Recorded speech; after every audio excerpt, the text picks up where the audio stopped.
जालिम हमेशा जालिम के साथ खड़ा होगा, मजलूम के साथ कभी खड़ा नहीं होगा।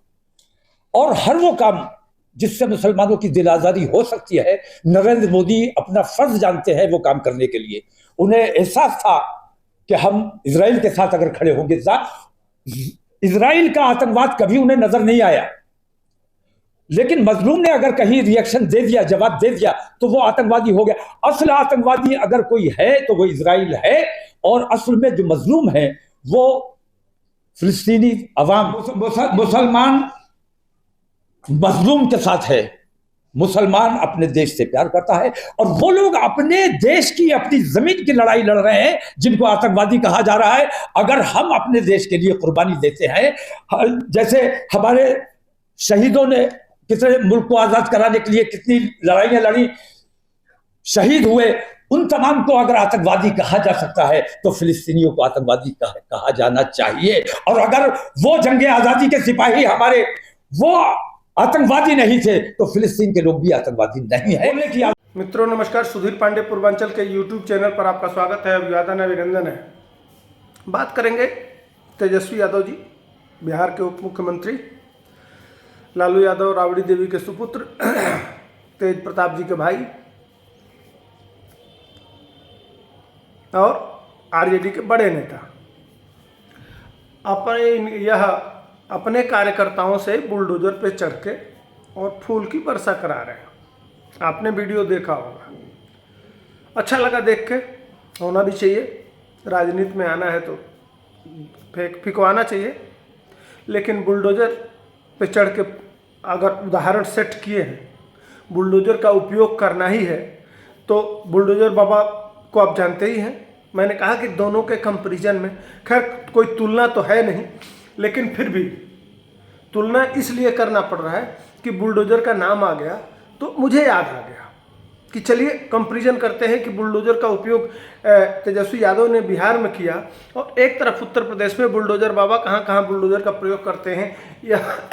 यह जानना चाहिए, बहुत जल्दी भूल जाते हैं। अब यह तेजस्वी यादव जी ने अपने प्रचार में गए थे तो इन्होंने बुलडोजर के ऊपर लोगों को चढ़वा के और उनको फूल दिया, वो फेंकते रहे। बिहार में बुलडोजर का प्रयोग देख के अच्छा लगा, लेकिन इस बुलडोजर का प्रयोग अपराधियों के ऊपर होना चाहिए।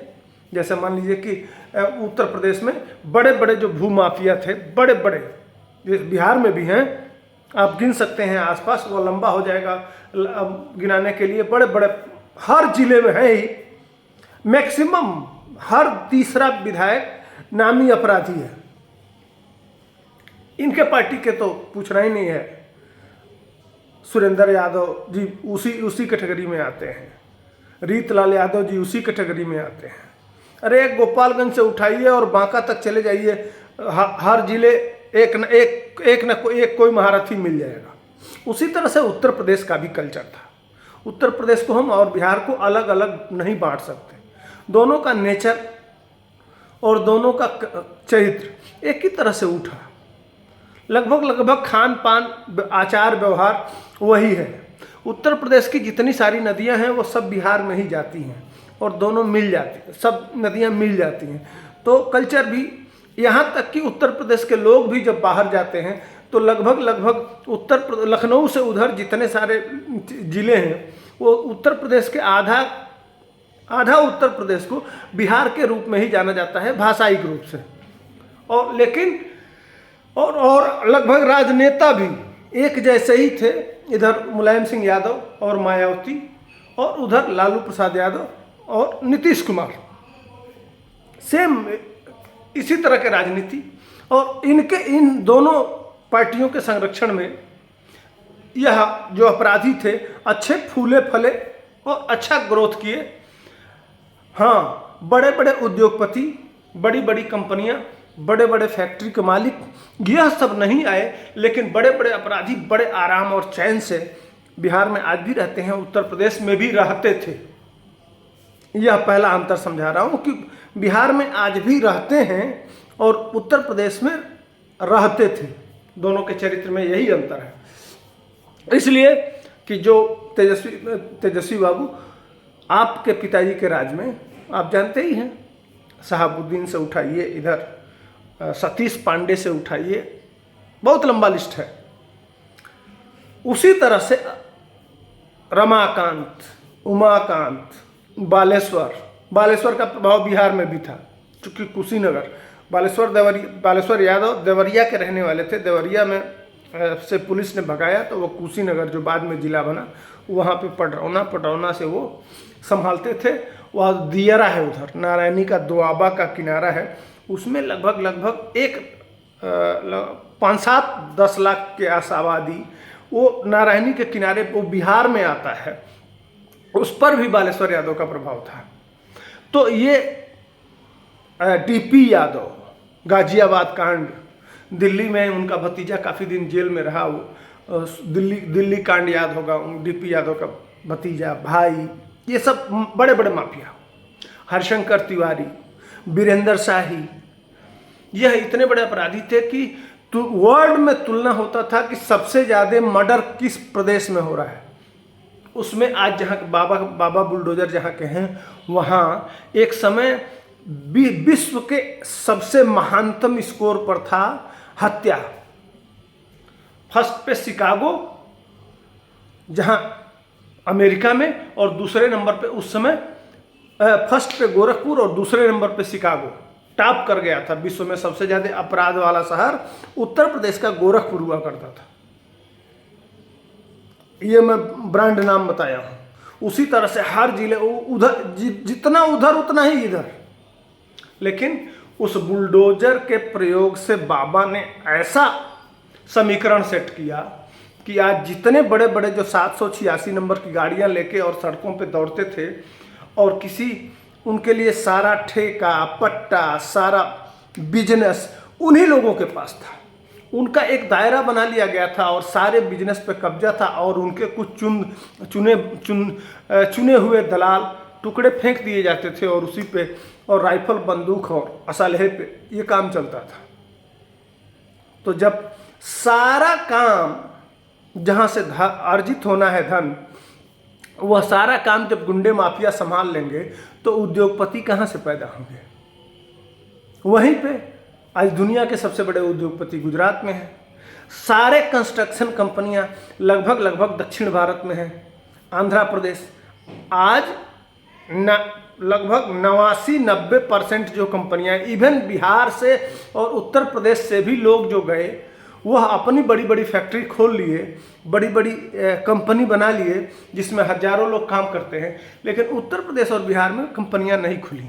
यहाँ के लोग, यहाँ अगर बड़ा काम करना होता है, आप देखते होंगे बड़े पुल का जो टेंडर होता है, वह अभी जो पुल गिरा था, उस पुल का मालिक हरियाणा का है, सिंगला कंपनी।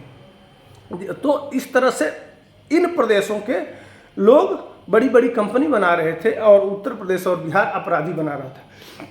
उनको तोड़ने के लिए, यह सब भूमिका बनाने का कारण यह है कि उसको तोड़ने के लिए बाबा बुलडोजर ने किस तरह से बुलडोजर का प्रयोग किया और सब नेस्तनाबूद कर दिया।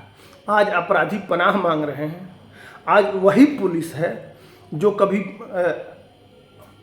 आजम खां की भैंस ढूंढती थी, वही पुलिस है आज अपराधी स्वयं तख्ती लगा के और आते हैं थाने में और कहते हैं हमको जेल भेज दीजिए, नहीं तो पुलिस कभी भी इनकाउंटर कर देती है,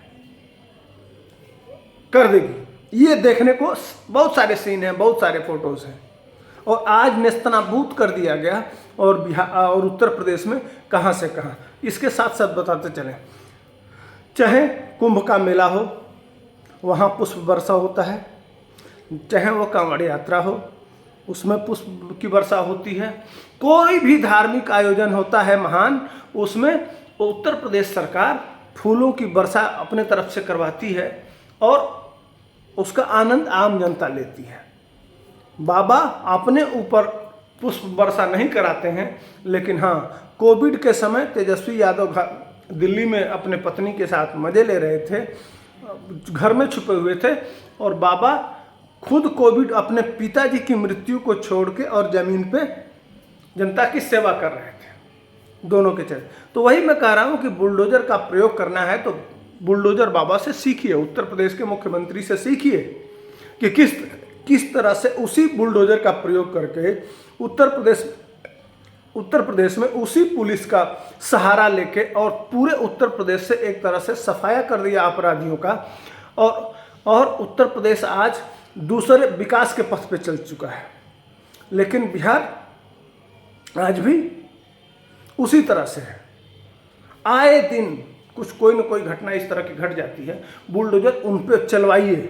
जहाँ भी इस तरह के अपराधी मिलते हों, एक बार, भाई मैं नहीं कह रहा हूँ, तमाम रोज निकलता है। अभी अभी पत्रकार की हत्या हो गई, एक पटना में दलित महिला के साथ कुछ गुंडे पटना में ही नंगा करके घुमाया गया, उस पर बुलडोजर चलना चाहिए। वो अभी अभी जो एक विधायक जी छोड़े हैं जेडीयू, वह कह रहे हैं दलितों के ऊपर अत्याचार इतना ज़्यादा बढ़ गया है। वह उसका भी नाम आपको याद होगा, एक दलित श्रीकांत पासवान के ऊपर कुछ चंद लोग बहुत घृणित कृत्य किए थे। इस तरह से हजारों उदाहरण हैं। इस बीच में इस तरह की घटनाएं घट गई हैं। अगर बुलडोजर का ही प्रयोग करना है तो तेजस्वी बाबू उस पर ज़्यादा तगड़ा प्रयोग करिए बुलडोजर का, उनके दांत खट्टे हो जाएं अपराधियों के। लेकिन यहाँ अपराधियों का मनोबल बढ़ रहा है। जो आपके पिताजी के राज में कहीं न कहीं सुसुप्ता अवस्था में चले गए थे, थोड़ा बहुत काम किए थे आपके चाचा जी, लेकिन अब वह जो उभर रहे हैं उस पर आपको अपने ऊपर फूल बरसाने से ज़्यादा बढ़िया है कि उनके ऊपर कहर टूट के बन जाइए कि वो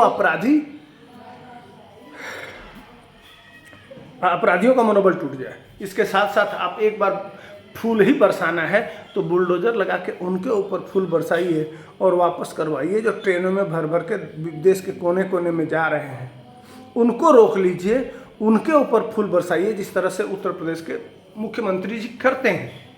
यह सीखने की बात है। मैंने कहा कि चलिए कंपैरिजन तुलना करते हैं। उत्तर प्रदेश में 30 लाख करोड़ 4-5 लाख या 4-5 लाख करोड़ के आसपास विदेशी और माना भारत के उद्योगपतियों का एक सम्मेलन करा के और उसमें फैक्ट्री लगवा रहे हैं। आपको भी वो जो इस तरह का सबमिट कराना चाहिए और देश के सारे उद्योगपतियों को बुला के और उनसे बिहार में कहाँ फैक्ट्री खुल सकती है, कौन कौन सी फैक्ट्रियाँ बंद है, उस आपके पास कितनी ज़मीनें हैं, चाहे वो शुगर फैक्ट्री हो चाहे तरह तरह की, उनको बुला के एक सबमिट करना चाहिए। और पूरे बिहार में उन उद्योगपतियों के ऊपर बुलडोजर से फूल गिराना चाहिए कि हमारे वहाँ आप फैक्ट्री लगाइए ताकि जो पलायन है वह रुक सके और बिहार की जनता को काम मिल सके। ये सब महत्वपूर्ण मुद्दे हैं। आप कंपैरिजन करके देखिए। अंतर सोच में यही है कि मुलायम सिंह की सरकार होती थी तो उसी कुंभ मेला में जो पुष्प वर्षा होता था उसके संयोजक होते थे आजम खान। कोई हिंदू नहीं मिलता था और वही आजम खान आज बाबा की सरकार है तो उनकी ईंट से ईंट बजा दिए हैं और आईटी से लेके सारे रेड पड़े हैं और वह उनका जेल तो गए ही थे किसी तरह से, सुप्रीम कोर्ट से जमानत मिली है। उनका बेटा का भी सब खत्म हो गया, उनकी यूनिवर्सिटी भी चली गई। तो ये इस जो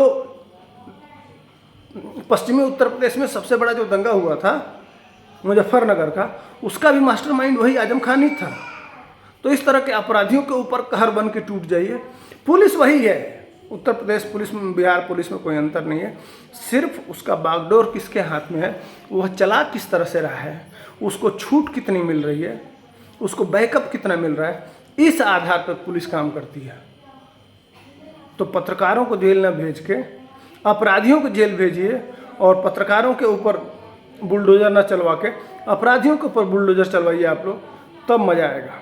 और उत्तर प्रदेश बिहार एक साथ अगर खड़ा होगा तो यह देखने में बड़ा अच्छा लगेगा। इसी के साथ अपने वाणी को विराम देता हूँ। जय हिंद, वंदे मातरम।